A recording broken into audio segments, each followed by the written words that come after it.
दोस्तों, यदि आप 10th क्लास में पढ़ते हैं तो इस वीडियो में शुरू से लेकर के अंत तक बने रहिएगा, क्योंकि इस वीडियो में हम चर्चा करने वाले हैं 10th क्लास के संस्कृत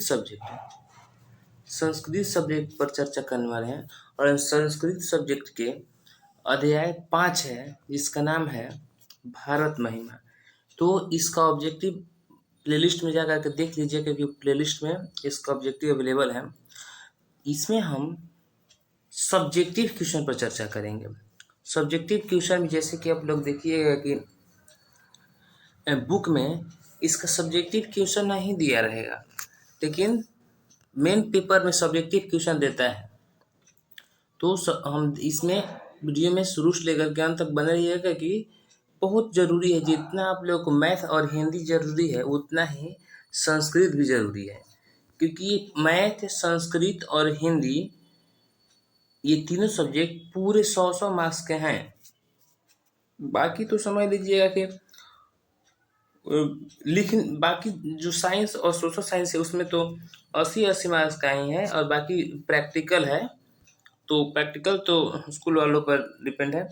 मेरे कहने का मतलब कि 100 नंबर का यही तीनों सब्जेक्ट है। यदि आप इसमें ज़्यादा लिखिएगा तो आप लोग को अच्छा नंबर मिलेगा। तो शुरू करते हैं। क्वेश्चन नंबर 1 है,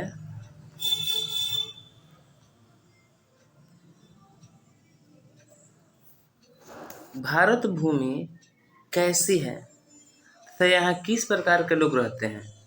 देखिए, आया है, 2 बार आया हुआ क्वेश्चन है कि भारत भूमि कैसी है तथा यहाँ किस प्रकार के लोग रहते हैं। भारत भूमि कैसी है तथा यहाँ किस प्रकार के लोग रहते हैं। तो कह रहे कि भारतवर्ष जो है अति प्रसिद्ध देश है। जो भारत देश है अति प्रसिद्ध देश है। यहाँ की भूमि सदैव पवित्र और ममतामयी है। यहाँ विभिन्न जातियों और धर्मों के लोग एकता भाव को धारण करते हुए निवास करते हैं। भारत के जितने भी लोग हैं, यहाँ भारत में विभिन्न प्रकार की जाति और विभिन्न प्रकार के धर्म हैं। यहाँ के लोग जो हैं एकता के रूप में एकता बना करके रहते हैं। अगले क्वेश्चन है कि भारत महिमा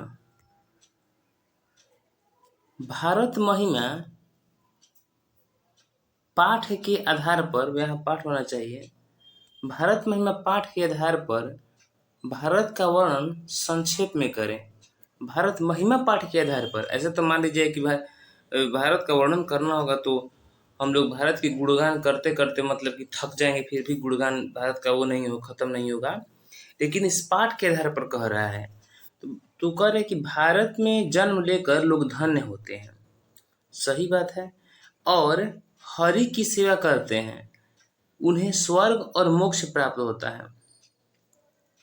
भारतीय धर्म और जाति के भेदभावों को न मानते हुए एकता के भाव में रहते हैं। भारत के लोग जो होते हैं जाति और धर्म के नहीं देखते हैं और एकता में रहते हैं। कह रहे हैं कि सभी भारतीयों की देशभक्ति आकर्षक है और दूसरे के लिए आदर्श रूपी है। तो देखिए, मतलब कि संक्षिप्त क्वेश्चन, संक्षिप्त कह रहा है ना, संक्षेप में वर्णन करने के लिए ना कह रहा है, इसलिए हम लोग संक्षेप में कर दिए। ये भी कि आया हुआ क्वेश्चन है। अगले क्वेश्चन कह रहा है कि भारत महिमा पाठ में किन किन पुराणों से पहा संकलित है। भारत महिमा पाठ में किन किन पुराणों से पहा संकलित है।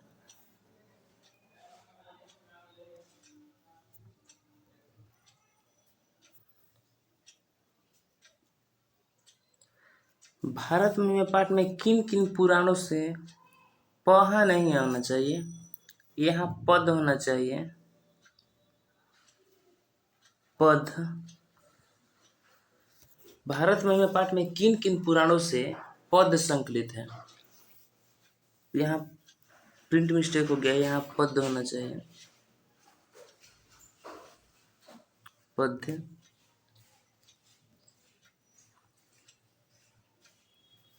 तो कह रहे कि भारत महिमा पाठ में पौराणिक और आधुनिक पुराणों से पद संकलित हैं। इनमें भारत की सुंदरता एवं सभ्य और भारतीयों की देशभक्ति आदि की और पाठक का ध्यान आकर्षित किया गया है। अगले क्वेश्चन की ओर बढ़ते हैं।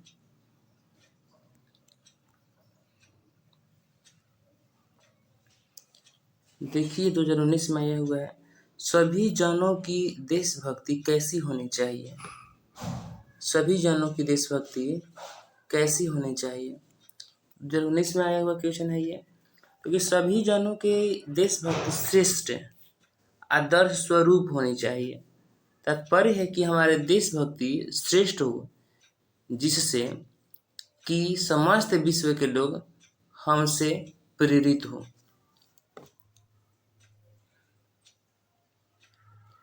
अगले क्वेश्चन की ओर बढ़ते हैं।